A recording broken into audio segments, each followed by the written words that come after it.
नमस्कार मंडळी, गॉसिप गर्लच्या आजच्या नवीन पॉडकास्टमध्ये पुन्हा एकदा तुम्हा सर्वांचं खूप खूप आणि मनापासून स्वागत आहे. आजचं आपलं पॉडकास्ट असणार आहे मेथीवाली बोलू, वांगेवाली बोलू, पनीरवाली बोलू, भाज्यांची किंमत कळलेली व्यक्ती म्हणजेच बोंबल काकू हिच्यावर. इतकी किंमत कळली आहे की वेगवेगळ्या भाज्या ट्राय करायच्या सोडून एकच एक भाजीच्या मागे लागते. आणि शाणे इकडे येऊन कॉमेंट वाचून जाते आणि तिकडे बोलते की मला कॉमेंट आल्या, मला लोक म्हणतात, मला लोक हे म्हणतात. हां, तुला लोक म्हणतात, पण तुझ्या इथे नाही येऊन माझ्या इथे वाचतेस किंवा माझं पॉडकास्ट ऐकते आणि नंतर लोकांच्या नावावर खपतेस का? डांबेस, पकडलं. ॲक्च्युली मला खूप अशा कॉमेंट्स येतात की तू सारखी मेथीच खाते म्हणून. तर ॲक्च्युली मला भाज्यांची किंमत इथे आल्यावर कळली. जसं की मी आधीच तुम्हाला सांगितलं होतं की मला इथे आल्यावर ॲक्च्युली भाज्यांची किंमत कळली. तर आम्हाला मेथी खूप आवडते. एस्पेशली मला खूप आवडते मेथी. ते तर मला माहितीच आहे. ते आधीच मी लास्ट पॉडकास्टमध्येच बोलली आहे की तुलाच सगळं आवडतं. जे तुला आवडतं तेच तू लोकांना म्हणजे घरच्यांवर थोपवतेस. म्हणजे तुला आवडतं ती गोष्ट बनवायची आणि खायची, मग ती सगळ्यांना आवडते असं तू जाहीर करून टाकते की सगळ्यांना आवडतं, आमच्याकडे असंच आवडतं. आणि लास्ट टाईम पण तू असं बोललेली काहीतरी ते बनवलेलंच ना, कसलं तरी रस्सा बनवलेला, तेव्हा पण असंच बोललेली की ॲक्च्युली मला खूप आवडतं, मला असंच आवडतं. तुला असंच आवडतं तेच घरात बनतं. कारण मी जसं म्हणाली होती की तू बनवणारी आहेस तर तुझ्या हातात असतं कसं बनवायचं. मग तू ते तुझ्या आवडीनिवडीप्रमाणे बनवतेस. बाकीच्यांची आवड निवड गेली तेल लावत. ते बिचारे काय गपगुमान खातात, बिचाऱ्यांचे काय नखरेच नाही. नखरे करून सांगणार कोणाला, नाही का? आणि बाईचे डाएटचं पण सगळं काही सारखं चेंज होत राहतं कन्व्हिनियंटली. कधी म्हणते की नाही असं चालतं, वन्स इन अ वाईल चालतं. कधी म्हणते की थोडं प्रमाणात खायचं, सगळं खायचं पण प्रमाणात खायचं. कधी बोलते की हे चांगलं नसतं, ते चांगलं नसतं, मैदा चांगला नसतो. तर कधी म्हणते की घरी तळलेले पदार्थ चांगले असतात, हेल्दी असतात, त्याच्याने तुमचं वजन वाढत नाही. तर काही तुम्ही रोज तेलकट करून खाल्लं तरी चालेल, घरात करा फक्त. आणि नंतर मग ते तेल उरलं वगैरे ना तरी पण फेकून द्या बिंदास, काय टेन्शन नाही. म्हणजे काही किंमत नाही आहे मला. तर तुम्हाला असेल तर तुम्ही बघा काय करायचं ते. मी तर फेकून देते बाबा, मी तर रिपीट वापरत नाही. म्हणजे नाहीच वापरायचं असतं मंडळी खरं. पण आता काय बोलणार ना, शेवटी तळणीचेच पदार्थ. असं नाही की हार्म होत नाही, बिलकुलच हार्म होत नाही. फक्त बाहेरच्या गोष्टींपेक्षा थोडा कमी हार्म होतं, म्हणजे इंटेन्सिटी कमी असते त्याची. आत्ता बरं हिच्या मुली घाबरल्या आणि हे घाबरले आणि आभाळच फुटलं आणि वादळ आलं, असं झालं, तुम्हाला मी दाखवते. खूप घाबरून गेलो होतो आम्ही. अरे तुम्ही घरातच होतात ना, की कॅम्पिंग करत होतात बाहेर, की तुमच्या डोक्यावरचा टेंट उडून जाणार होतात, की टेंट सकट तुम्ही उडून जाणार होतात, का घर उडून जाणार होतं तुमचं एवढं one and only Indian house, भारतीय घर इन द नेबरहूड, उडून जाणार होतं का? एवढं घाबरली? ते तर एवढं तर तेव्हा नाही घाबरली जेव्हा तिकडे 2-3 दिवस स्वित्झर्लंडला धो कोसळत होता आणि वेदरवाल्यांनी पण सांगितलं होतं की तिथे पाऊस होणार आहे, फॉरकास्टमध्ये सांगितलं होतं, तरी गेलीस तिथे कडमडायला. तेव्हा नाही वाटलं? तेव्हा उलट जास्त भीती वाटायला पाहिजे होती ना. तेव्हा तर एकदम टेंटची तारीफ करत होती. अंबुजा सिमेंटने बनवला का तुझा टेंट? ये अंबुजा का जोर है, टूटेगा नहीं, उडेगा भी नाही. ते मोठं नाटक.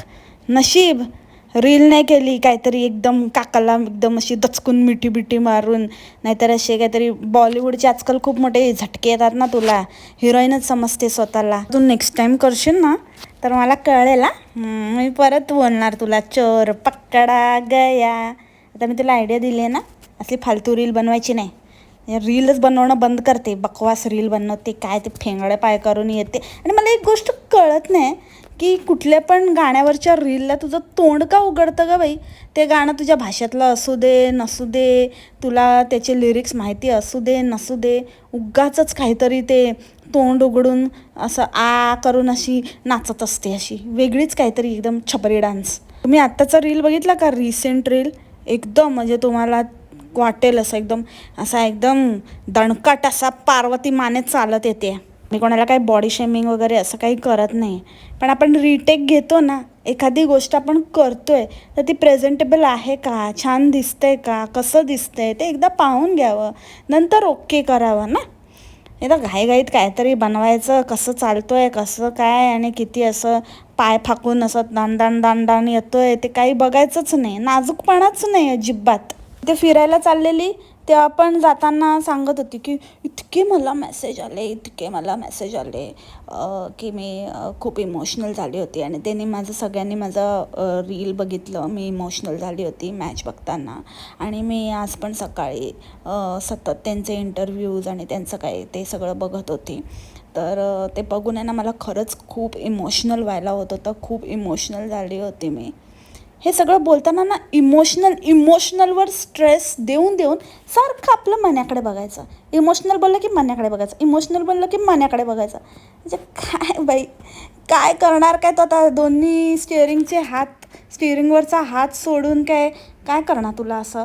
ओ मेरा बाबू, मेरी शोना, इमोशनल झाली तू, असं काय करणार असं. किंवा काहीतरी असं बोलणार की मुली खरंच खूप इमोशनल आहे आणि ती खरंच खूप म्हणजे प्राऊड फील करत होती आणि सगळं काही बघून तिला इमोशनल व्हायला होत होतं. असं म्हणजे तू काहीतरी एक्सपेक्ट करत होतीस का त्याच्याकडनं, तर आधी त्याला सांगून ठेवायचं ना की बाबा तुला असं काहीतरी करायचं आहे किंवा असं काय. ते त्याला काय समजच्या परे, त्याला काही समजत नाही आहे. नाहीतर मग तुला अजून एक ऑप्शन आहे, तिचं नाहीतरी कॉपी करतेसच ना, कोणाचं माहिती आहे ना. हां, तर आता ती गाडी विक आणि मग ती घे ना सेल्फ ड्रायव्हिंग कार, म्हणजे जी आपोआपच चालते, गरज नाही. म्हणजे मग मने आपलं तुला हे करेल, म्हणजे पॅसिफाय करेल. हे करेल म्हणजे काहीतरीच काय म्हणते, पॅसिफाय असं म्हणजे डोक्यावरून हातबीत फिरवेल. तू कधी इमोशनल वगैरे झालीस तर तुला असं शांत करेल, असं काहीतरी करेल. कारण आता त्याचे हात बिझी असतात ना, नाहीतर हात सोडले जाल ना कुठेतरी, तुमच्यावर लोकांना इमोशनल होण्याची गरज येईल. असं काहीतरी भलतंच एक्सपेक्ट नको करत जाऊ तू. तर असं तू एक्सपेक्ट करत असशील तर मी तुला उपाय सांगितले, बघ मन्याशी बोलून कसं काय होतंय ते. सकाळ मन्या हाजीर हो.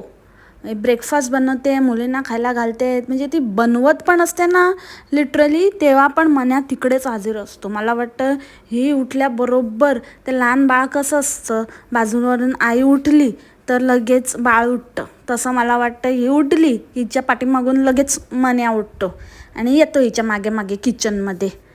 खूप बाबा एकदम मेन प्रोफेशन आहे. किती भाव खातो ते ना तेव्हा असं सांगायला की आमचं काय याच्यावर नाही आहे, आमचं काय असं नाही आहे, आमचं काय तसं नाही आहे. आता कळते ना काय काय करावं लागतं ते. म्हणून असा माज नाही दाखवायचा. काळी अक्षरशः म्हणजे नाश्ता बनवते त्या स्क्रॅचपासून जे पण प्रिपेअर करते ते सगळं काही कटिंग चॉपिंग सगळं काही मन्या शूट करत उभा असतो तिथे. त्या मुली खात आहेत आणि मग ते मुवमेंट सगळं काही कॅप्चर करतो. आणि आता तर व्ह्यूज कोसळलेत म्हणून तर आता काय करणार आहेत ते तर तुम्हाला माहितीच आहे. तर ते पण आहेच आता त्याची 2-3 कारणं आहेत. एकतर व्ह्यूज पण उछलतील इंडियाला आलं की त्याच्यामुळे थोडं हे होतं ना, फरक पडतो, लोकांना आवडतं.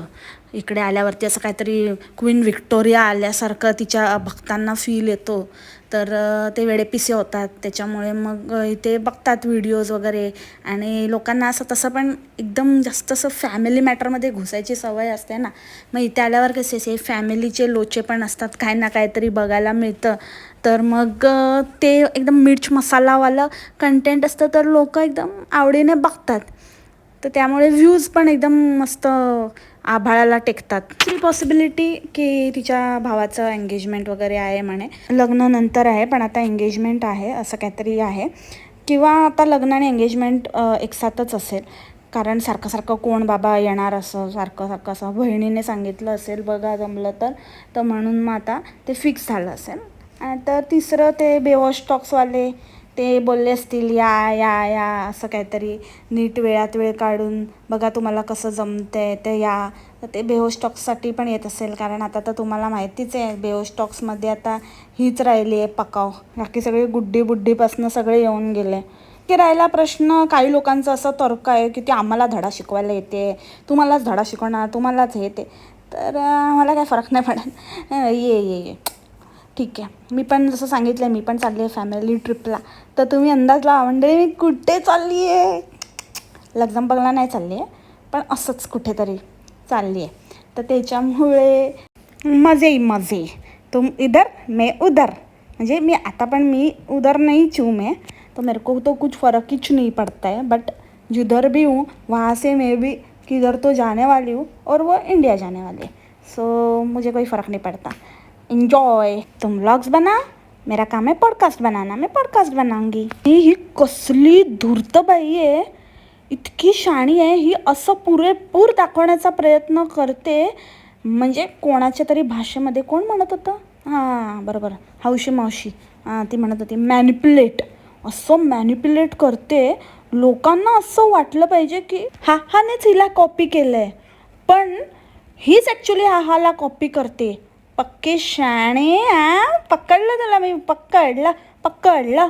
कसं सांगते तुम्हाला मंडळी, मी त्या दिवशी ना ते योगाचं करत होती ना, तर ते आपण उद्या बोलूया, ते मी सांगेन तुम्हाला. तेव्हा ना ती बोलली होती की आता माझे क्लासेस वगैरे बंद आहेत, तर मग मी कधी कधी योगा करते, नाही जमलं तर आता वेदर छान आहे, इथे समर चालू आहे, तर मग मी बाहेर जाते वॉकला वगैरे.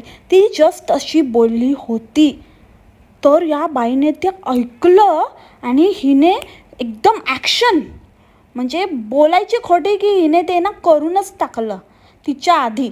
मग बघणाऱ्यांना काय वाटणार की जे दिसतंय, म्हणजे कोण गेलं पहिलं वॉकला, ते बोललेला माणूस विसरतो, पण बघितलेलं सहजासहजी विसरत नाही ना, त्याचा इम्पॅक्ट जास्त असतो.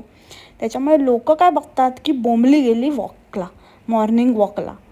आणि त्याच्यानंतर जी व्यक्ती ऑलरेडी जात होती, जी व्यक्ती पहिल्यांदा बोलली होती, सर्वात पहिले ज्या व्यक्तीने हे उल्लेख केला होता की मी मॉर्निंग वॉकला जाते कम्युनिटीमध्ये, ती व्यक्ती खोटी ठरते मग ह्या चक्करमध्ये. कळतं ना तुम्हाला मंडळी, समजलं. इतके दिवस त्या रिकामटेकड्या काकांना वेळ नव्हता. एरवी तर 5-5 मिनटात लगेच पळून येतात, एक तर किती ब्रेक होतात ते माहिती नाही. दिवस रात्र तिकडेच पडलेले असतात. बोंबलीने बुलाया और मैं चलाया, काम को डच्चू दे के आया रे. बोंबलीने बुलाया और मैं चलाया, दौड़ा चलाया. आता म्हणते त्यांना ना वेळच नसतो, इतके दिवस त्यांच्याकडे वेळ नव्हता, पण आज त्यांच्याकडे वेळ आहे, कारण मी सांगितलं आहे त्यांना. की खबर मी सांगितलं, आज तो वेळ आहे ना, मी काहीतरी कारण सांगून वेळ काढला आहे सांगते, आणि आपण दोघं वॉकला जाऊया, ओके. कारण तिचं मी ऐकलं आहे, तर ती आता येत्या दिवसात वॉक दाखवेल, तर तिच्या आधी मला दाखवायचं आहे, म्हणजे लोक ना तिला पकडू देत, लोक म्हणू देत की तूच कॉपी केलंस बोंबलचं, आहे ना मज्जा. चला जाऊया. आणि फुल एकदम झमुरेगिरी करतात, एकदम झमुऱ्यासारखं. कुठे बाबा, राना वनात कोपच्यात ढोपच्यात ते कॅमेरा ठेवतात आणि कुठून अँगल घेतात, पुढे जातात, परत तो कॅमेरा उचलायला मागे येतात, नाही तर कुठेतरी असं साईडला रानात ठेवून येतात, मग परत मागे जातात, परत तिथून चालत येतात आणि मग पाठमोरे दाखवतात, काय करतात रे बाबा. आणि म्हणे यूट्यूब काय आमचा मेन सोर्स ऑफ इन्कम नाही आहे, कशाला एवढी झक मारता, कशाला उगाचच एवढी मग मेहनत घेता. आली मोठी. अजून एक माझ्या कॉमेंट वाचून जाऊन ही कंटेंट बनवते, ह्याचा अजून एक प्रूफ आहे माझ्याकडे, की ही बोलली की हिला लोक म्हणतात, हिला लोक ॲक्च्युली म्हणतात, पण माझ्या कॉमेंट सेक्शनमध्ये म्हणतात. तिच्या इथे म्हणू शकत नाहीत, कारण तिने ब्लॉक केलेलं आहे.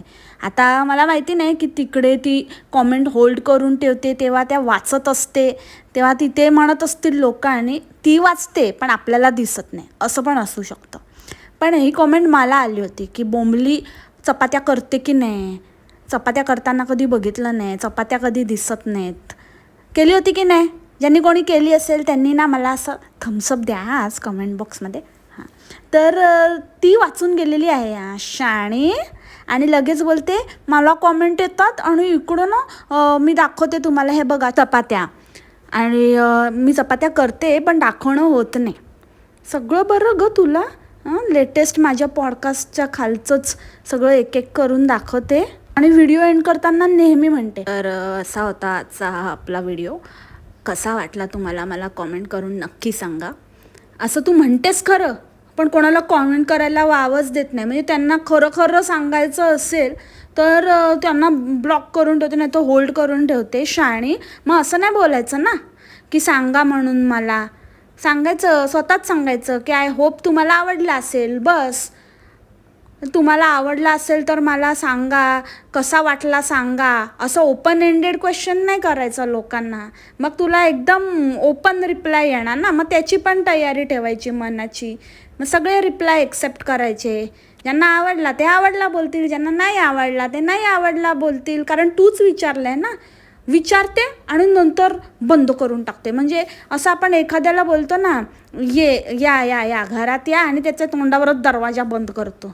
येणार कसा तो आतमध्ये. तशातली हिची गत आहे. आणि परत मोठा पचका झालेला आहे बाबा. खरंच रे बाबा, म्हणजे माझं ना देव पण ऐकतो. म्हणजे देवाला पण पटतं जे काही मी बोलते. तसं तर मी देवदूतच आहे, त्याच्यामुळे पटणारच ना. कारण माझ्या तोंडातनं देवच काय काय सत्य बाहेर काढतो. तर त्याच्यामुळे असंच आहे. तर आता जसं का मी म्हणाले नाही, जिथे जाते ना तिकडचे क्लायमेटच बिघडून जातं. काहीतरी गडबडच होते तिथे. पाऊस पडायला म्हणजे आभाळ रडायलाच लागतं जिथे जाते तिथे. तसंच आता ही गेलेली ना बॉर्डर दाखवायला, इन्फॉर्मेटिव्ह व्हिडिओ करणार म्हणे.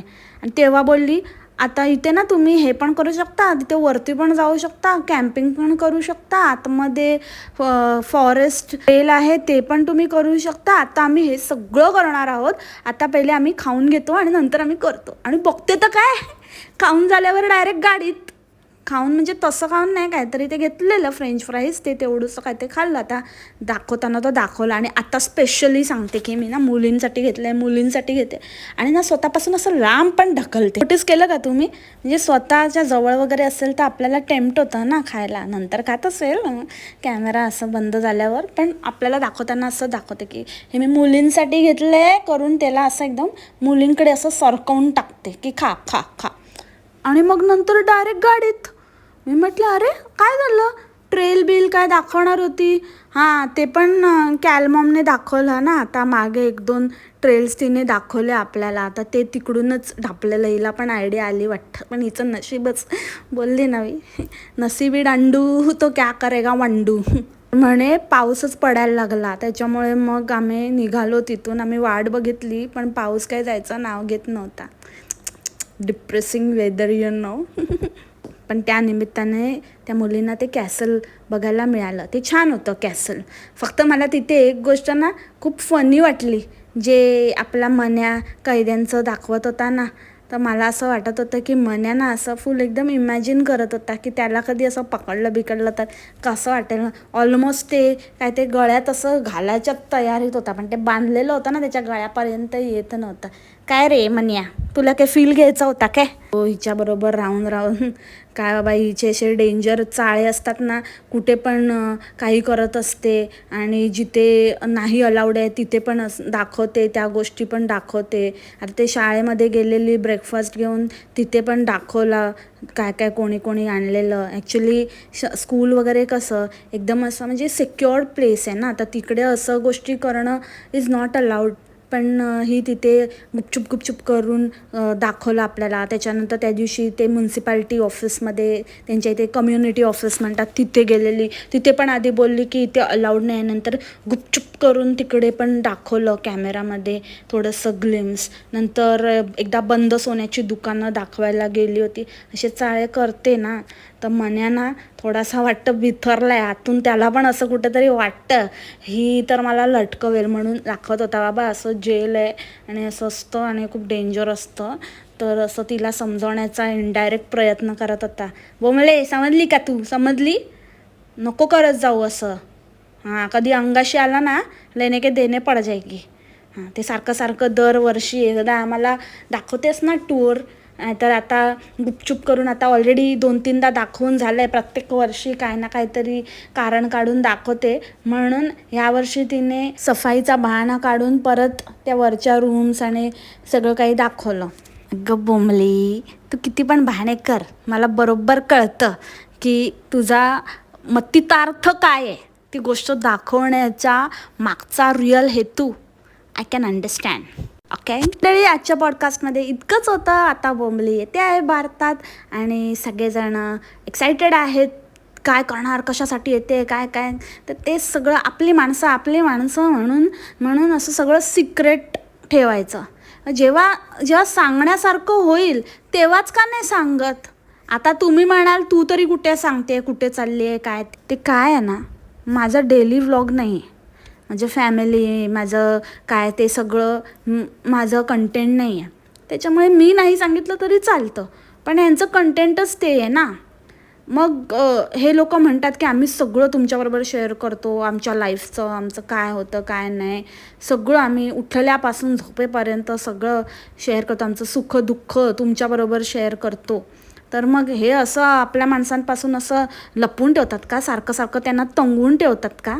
आपलं घर, आपलं गाडी, आपली नवरा, आपला बायको, हे पण तुम्ही बोलूच शकता बाबा, काही भरोसा नाही. हा माझी बायको पार्वती धनंजय माने इथेच राहतात का. असं तर मग मंडळी, ह्याच नोटवर आजचं पॉडकास्ट इथेच थांबवते. आय होप तुम्हाला आवडलं असेल. भेटूया आपल्या नवीन पॉडकास्टमध्ये उद्याच्या भागात नवीन विषयासोबत. तोपर्यंत खा प्या मस्त राहा आणि स्वस्थ राहा. Take care, bye, मासलामा.